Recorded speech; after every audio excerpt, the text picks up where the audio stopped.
my Faith Formation families for grade 8 and 9, or known as Confirmation Year 1 and Year 2. Now, yes, I know that not everyone in grade 8 is Year 1 and not everybody in grade 9 is Year 2. I know that some people are starting later than that, so please just, if you're in your first year of confirmation, follow anything that says Year 1. If you're in your second year of confirmation, do anything that says Year 2. Okay, so sometimes I still refer to it as 8 and 9 because that's the way it used to be when we all did it in a sequence. COVID just screwed all that up, and that's okay. We are super flexible. The only thing that we're not flexible on is you must be in 8th grade to start confirmation. It has to be 8th grade and older. That comes from the bishop. That does not come from me, and I do not have the power to change it. So as much as I would like to, I would love to help you out and be that flexible. I don't have the authority to do that. So confirmation is indeed a 2-year process. It's 2 academic years. So if your child is in 8th grade and they are ready to start Faith Formation, they would join us in person for Faith Formation if they are not in Catholic school. So once again, I know I keep saying this. Some of you are like, why does she keep saying this? Because it's still the most prominent question I get. If your student, your child, is in a Catholic school, that means that confirmation, Faith Formation, the Faith Formation information that they would get is already in their academic curriculum at school, so they don't need to come to the Sunday night class. It would be redundant for them. They're already getting that in their theology class and religion classes in school.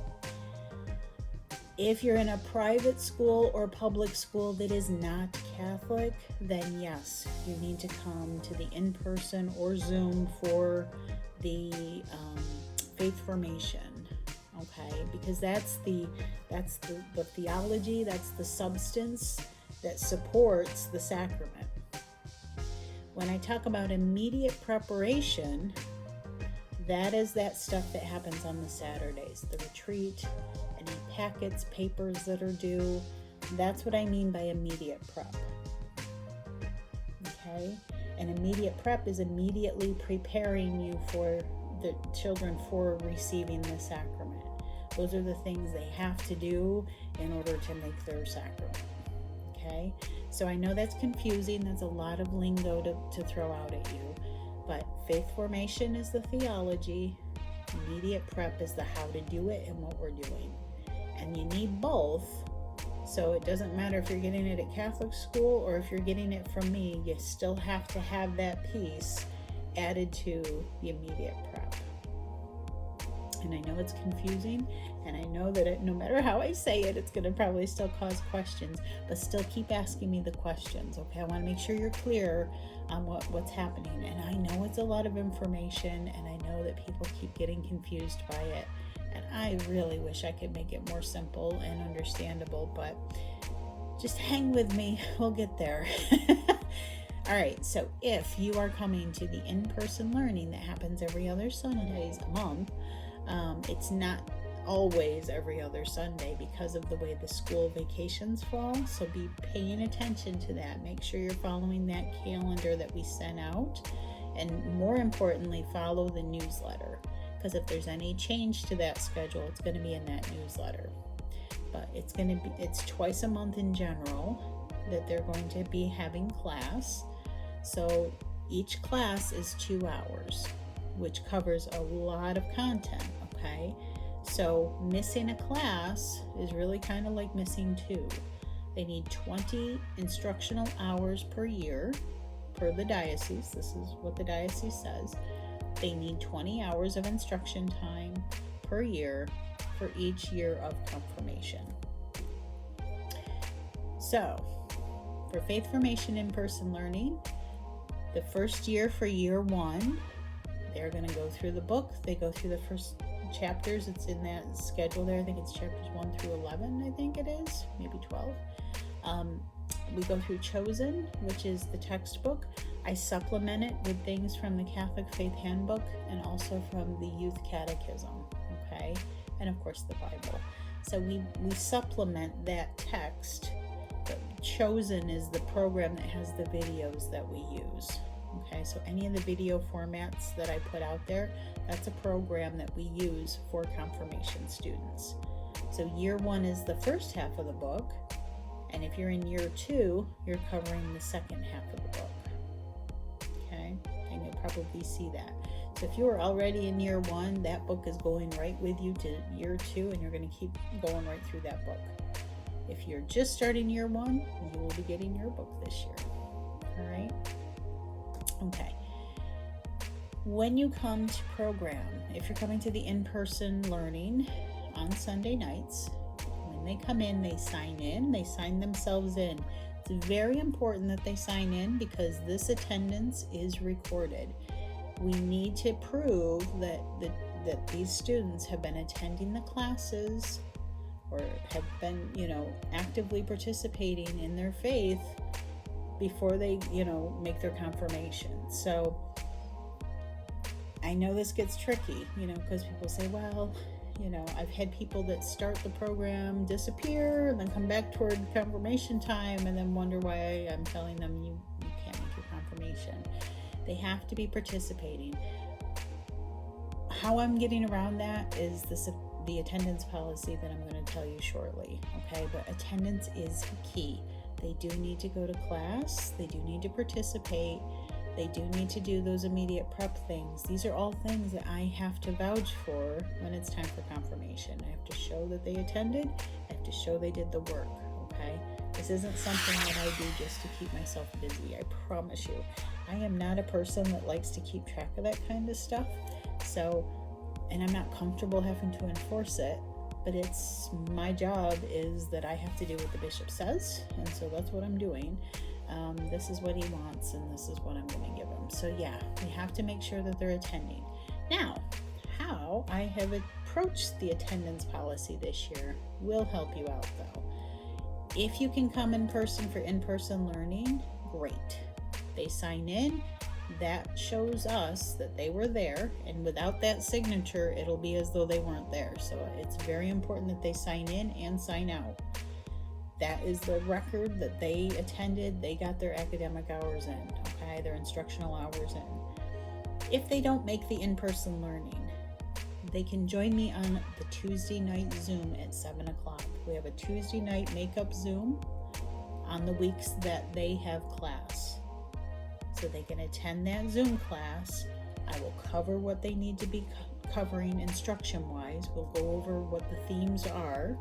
Okay, no matter who shows up on that Zoom, I'm going to cover whatever you need to know for that week. Okay, that will count as their attendance if they showed up on Zoom. If they can't come Sunday, if they can't come Tuesday, then they have to do the homework that's in the newsletter. So there's 3 ways for them to make that attendance for that week, okay? Which I think is super awesome. It's flexible. It gives you a lot of leeway because there's going to be games, there's going to be activities, there's going to be sickness, there's going to be bad weather, there's going to be all kinds of things that'll give us reasons why, one or the other isn't going to work. But you're going to have 3 options now. You can come in person. If you can't do that, come on Zoom. If you can't do that, you can do your homework. Sorry, my cat just loves to photobomb. Anyhow, so that gives you some flexibility. It also should help you not have to fight that fight all the time. Now, I realize that there's places around us that are a little more strict, but I feel like we can be flexible here, so let's try it. Yes, it's a headache for me to keep track of, but I am willing to do that if it helps our students have a better confirmation experience. I want them to know the content and get the content, and I don't want to force them to hate what they're learning or look at, coming as a chore. I think they're going to love it when they come in person. The students all had a ball last year. The youth group activities in the first half hour are a real draw because that first half hour is interacting. It's games, it's arts and crafts, it's songs, it's just doing cool stuff with other students 6 through 12 in that first half hour. Then we break out for instruction. Okay, and then they go, they learn what they've got to learn, they get the things that they need to get, and then at 7:45 we come back to the middle and we have snack time. And parents, I'll be doing a snack sign-up sheet if you can help me out with snack, but I do have a popcorn machine this year so that we can have popcorn, we can have drinks. They eat a little something, and then we do final prayer and announcements. I will announce any community service opportunities that they need, because they will need that. I'm going to explain in a moment what each of the grade 1 and year 1 and year 2 need. But that's where the opportunities will be presented to them to sign up. It'll also be in the weekly newsletter. So anytime you're looking for community service opportunities or for things for them to do for confirmation, it will be in that newsletter. So you can really make a habit of looking at the newsletter. Even if you're in Catholic school, it's a good idea to scan that newsletter for the confirmation stuff. If there's pertinent stuff to only your confirmation group, you'll be sent an email directly. But in general, it's a good idea if you're looking for community service projects or any other information to just kind of scan that newsletter on Friday. It's going to be there every Friday to help guide you. So really get in the habit of just, look and see what's in there. That would be my recommendation to you, okay? Because it'll also give you the heads up about what's coming. I do warn people a lot in advance of what things that are coming a few weeks before. So it's just good practice, look at that newsletter, scan for what you need. Okay, immediate prep. In addition to the class, if you are in year 1, you need to attend the year 1 retreat, okay, which is in January. And if you look on that schedule, I believe it's January 20th. That retreat will be at Our Lady Queen of Peace, and it's from 10 to 2. Now, I've already been asked, will there be a makeup? Will there be other options? And the answer is yes, but I need to know how many that affects, so I can't tell you what the makeup date is going to look like until we get closer to it. That's because I need to know how many people that's going to affect and all these other things. I have heard from Notre Dame Retreat House that they are looking at possibly providing confirmation retreats as well. So that might be an option. If you aren't able to make ours, we'll be able to give you the information to join them for theirs. And if there's any other ones around the diocese, I might be able to have you join those. I'm not sure how many there are, because not a lot of people are still doing this model of classroom learning. Everybody's kind of moving toward the family model. But for right now, I will do my best to provide either a makeup retreat or send you to one that's already running. But I won't know what the details of that are till we get closer. But in general, if you can really try to be there, I would ask you to be there for the retreat. So year 1 needs to be there for the retreat, and you need to do 2 community service reflection forms. The reflection form is very simple. It's just 6 questions that ask them to think about the community service project that they're involved in. So we're hoping they'll join 2 projects in the year. Okay, now that can be one that they've made up. That can be one that they have joined at school. That can be any of the options that I give them, because there's plenty of them that I will be offering throughout the year.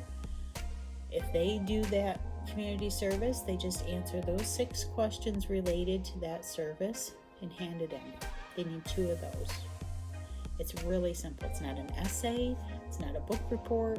It's just answering 6 questions. But it's helping them to look at their community service through the eyes of faith.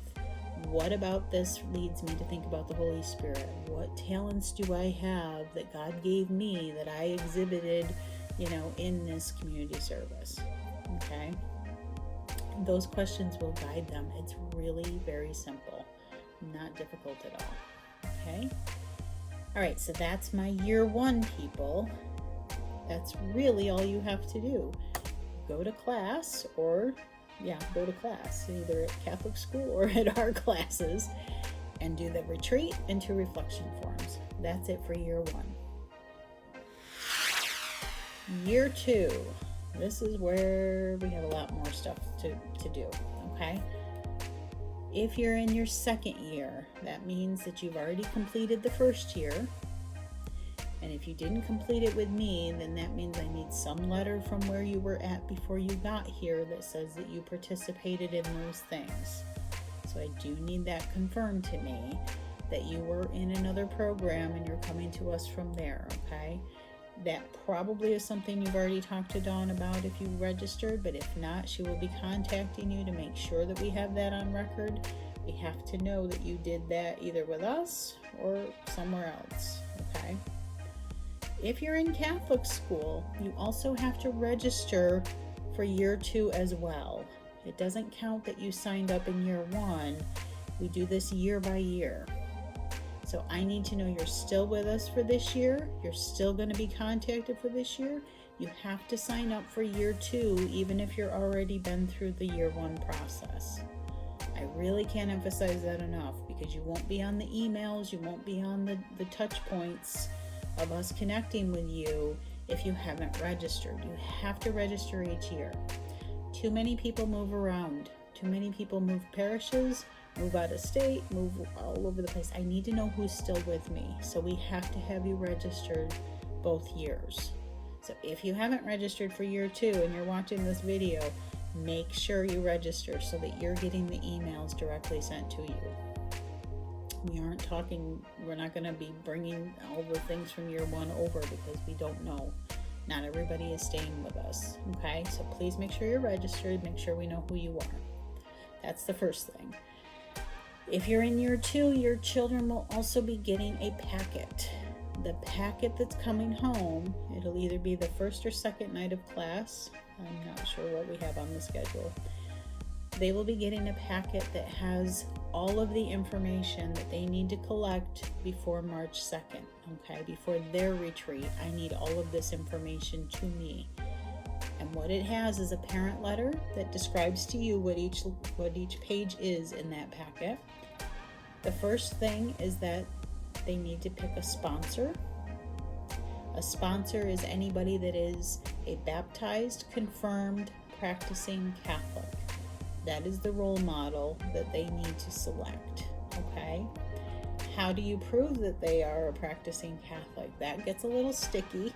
So sometimes people, you might pick a sponsor, they might go to their parish, and if they're not in our community, okay, if there's somebody that are not in the 4 parishes of the Brighton region, if they're not at Lourdes, Queen of Peace, St. Anne's, or St. Thomas More, if they're outside those 4 parishes, they're going to need a letter from their home parish to us saying that they need a sponsorship letter. Just talk to the parish office, they'll know what they're talking about. A letter that says, yep, this is a practicing Catholic in our faith community, they're going to be a good sponsor, congratulations, good luck, whatever, okay? Once I have that, we're good to go, okay? I just need somebody. Now, what's been happening though, since COVID, people weren't going to masses as often, right? And then parishes were all kind of panicking. This is universal. This is not just our diocese. All over the globe, people panicked and started doing a census. And if people weren't recognized by parish staff and people didn't contribute with an envelope, they started taking people off their registration rolls to, saying, oh, they haven't been with us or whatever. Which is great if the staff truly don't know who you are, and if you're not putting an envelope in, it doesn't mean you're not throwing money in the basket. So that wasn't a very accurate way to do a census for this particular reason, because now when people are going back to their home parishes to get these letters, they're finding that they are no longer registered at their parish. So the question might be, now this is going to take time for, churches to sort this out. It was an unintended consequence that happened, and now everybody's trying to figure that out. Fear not. If your sponsor gets that reaction, if their parish says, we don't have you registered, contact me. I will talk you through what we can do next, okay? Don't just say, okay, then you can't be my sponsor. Talk to me first. I'll talk to you about some options that we have, some things we can do.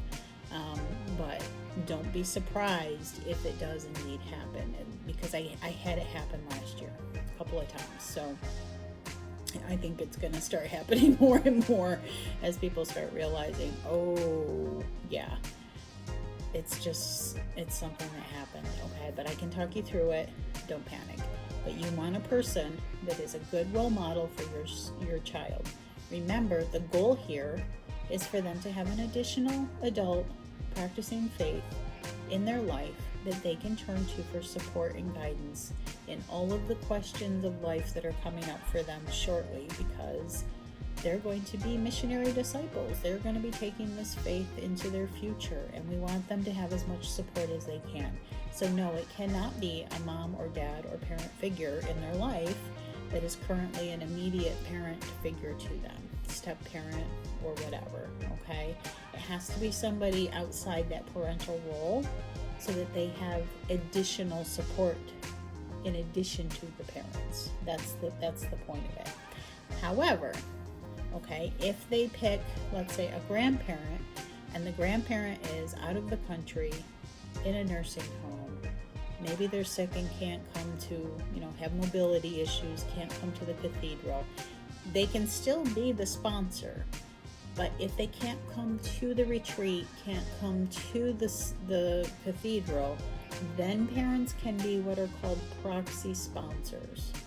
It means that parents can fill in at the ceremony as the sponsor, but in our church records, we have to record the grandparent or the whoever that can't make it. So you can pick a person that's outside the country, maybe you have an aunt that lives outside the country or whatever, and if they can't travel in for that confirmation, they can still be on our records as their sponsor. It's just you would fill in for them at the ceremony itself. But in the church records, you would not be recorded as, parents can't be recorded as sponsors. Okay, so they should pick their sponsors wisely. Be thinking of it now. Be really thinking about who they want to choose.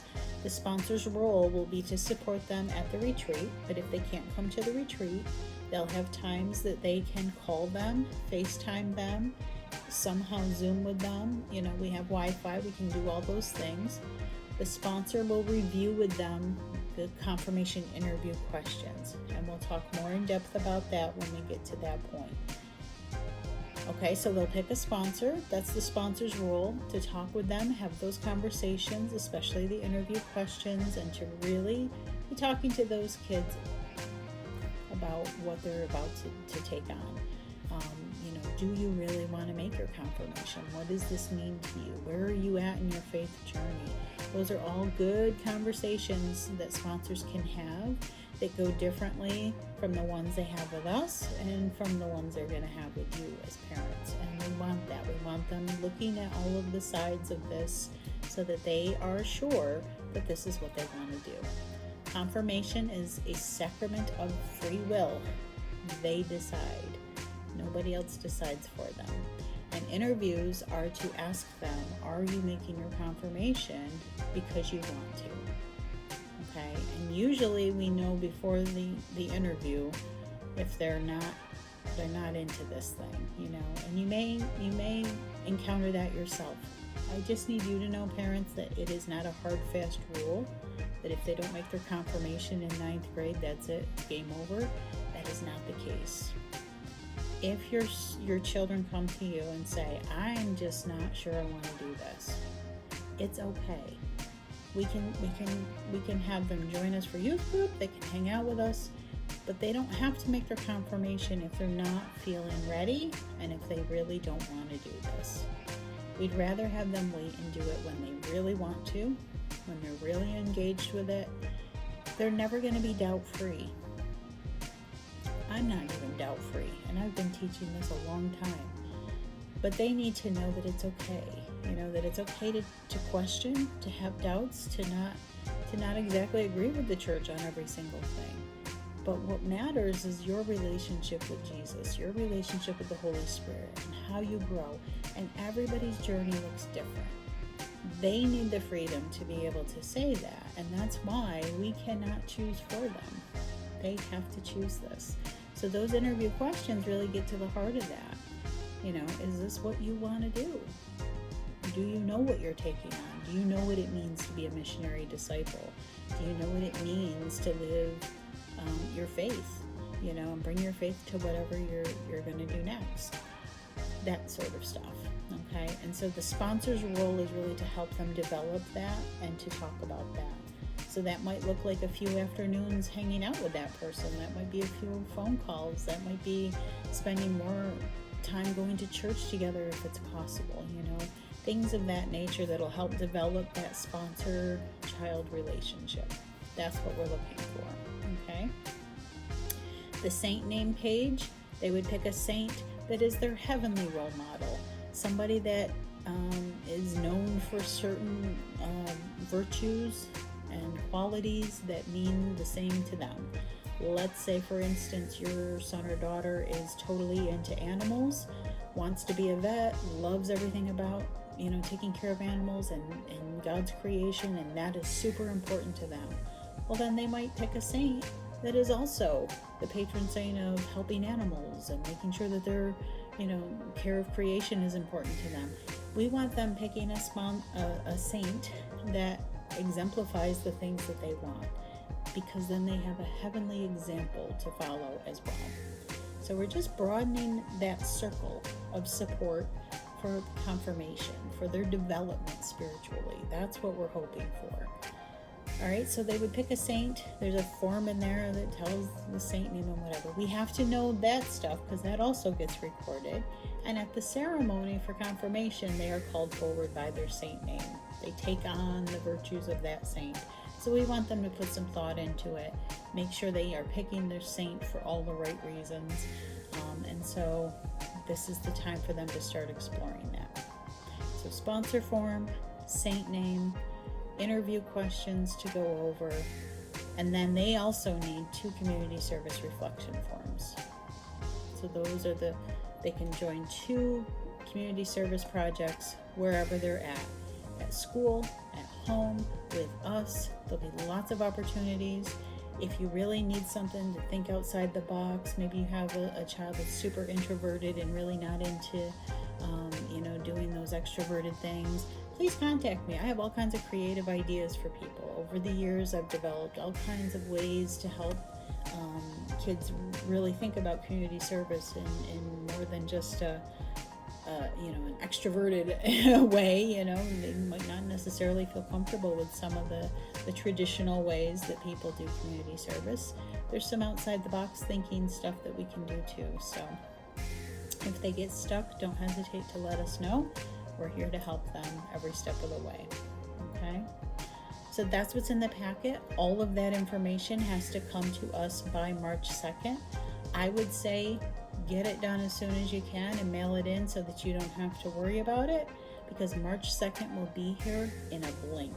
I know it doesn't feel like it will, but it will. It goes fast. It is so fast. Now, we don't know the exact date of confirmation. The bishop lets us know usually at the end of January, sometimes February. So we can't even tell you what the date's going to be. But as soon as I know the date, then I will let you know. And yes, I know people have to travel. Some people need to fly in. I will do my best to give you the date as soon as I have it so that you can make plans. Now, the next question I get is, well, what happens if we get the date and we're not going to be in town, or we've already got something else planned? Again, don't worry. If that happens to you, as soon as you know that's a problem, let me know. The sooner the better, so that I can communicate with other parishes that are having their confirmations, and you can join another parish and make sure your child is confirmed. I know it's not ideal, but you can still be confirmed even if it's not with us, but we'll do it when you are in town. But I would have to know right away. The sooner the better, so that I can make arrangements with whoever's going to be at the cathedral doing that. Or if they're not at the cathedral, because there is sometimes there's confirmations that are held outside the cathedral for different reasons. So there might even be a time you have to join that one. But just let me know as soon as you know, and then we'll go from there. Okay? At the retreat, we will cover with the students. We will walk through the ceremony. We will talk about what to expect with sponsors that are able to attend. There'll be a time frame. Sponsors can come for the whole retreat. I would love for them to stay for the whole retreat if they want to. It definitely adds to the beauty of the day. But if they can only come for a certain part of it, that's fine too. It's usually after lunch that we do the interview questions, and then we move into what the ceremony with the bishop looks like. So they'll know how to walk through the whole ceremony. They'll know what to say. They'll know what to do. They'll know how to respond. We'll go through all of that at the retreat. That's part of their immediate preparation, how they're going to make their confirmation and what the ceremony looks like. That's all handled at that retreat. So that retreat is very important. If they're not going to be able to make that retreat, I am also going to need to know very soon that they're not going to be able to make that retreat and what we can do about that. So that will also require us to do a makeup retreat or get you, to another retreat if you need to. So as soon as you know that, the better. And March 2nd is the date, I do believe, for the year 2 confirmation retreat. And then my hope is that we will get a confirmation date. It could be any time from March to May. So that's why I try to get them as squared away as possible. And then if we have to wait a few weeks, then we wait a few weeks. But we do the best we can to get to the finish line. We just never know when the finish line is going to be until the bishop lets us know when our dates are. So we will do that. Okay. As far as confirmation details and stuff like that, I will issue all of that, and you will get all kinds of emails from me. But you have to make sure, like I said, that you are registered with us for year 2. Make sure you have done that so that you are getting those direct emails with all that information, okay? I think that is it. And that also goes for the interviews. As soon as we know when the confirmation date is, we try to do the interviews like right before that, the week or so before that. So that's why I don't have a date for interviews down either. I want to make sure that the interviews are right before they go for confirmation. Okay, just so it's fresh in their mind. They've had time to think about it, but then it's kind of mindset going in. All right. Okay. Hopefully that's all the questions about confirmation. But if you have more, if there's something that I didn't get clearly conveyed here, please let me know. Feel free to email us. We would be more than happy to connect with you. I try my best to communicate everything. I know it's a challenge with Catholic schools. We are working on trying to get that communication better. I know it's just, I do feel bad that sometimes you guys are out of the loop. So please, please, please be looking at that Faith Formation newsletter. Make sure that you are aware that there's things coming up, and make sure that you have that heads up so that email that comes out that says, hey guys, next week is this, that you're not totally taken aback by that. If you're looking at the newsletter each week, and just scan it and see what's up for, if your child's in year 1, go down to year 1 and look and see if there's anything there. The digital copies of all of those forms will be on the newsletters pretty much from November to May, or November to whenever confirmation is. I will have those forms out. So they will be there for you to be able to print off different ones. If the paper copy one doesn't make its way home from the church to the parking lot, and it's happened, I know. Anybody that isn't at class the night that they go out, we have address labels already on them. If the students aren't there to pick them up, then we will mail them home. Okay, so that's how that works. And then if you still don't get it, like I said, then you have the digital copies will be on the newsletter. All right, I hope that covers everything. If you have questions, please let us know. I really am so glad that your students have made the decision to make the confirmation, and I promise I will work with you to make it the best experience that I can, and really help them. It's an exciting time in their life, and it's just a privilege to be a part of it. So if there's anything I can do to help that process, make it easier, make it better for you and them, please let me know. Take care, everyone. We will see you soon.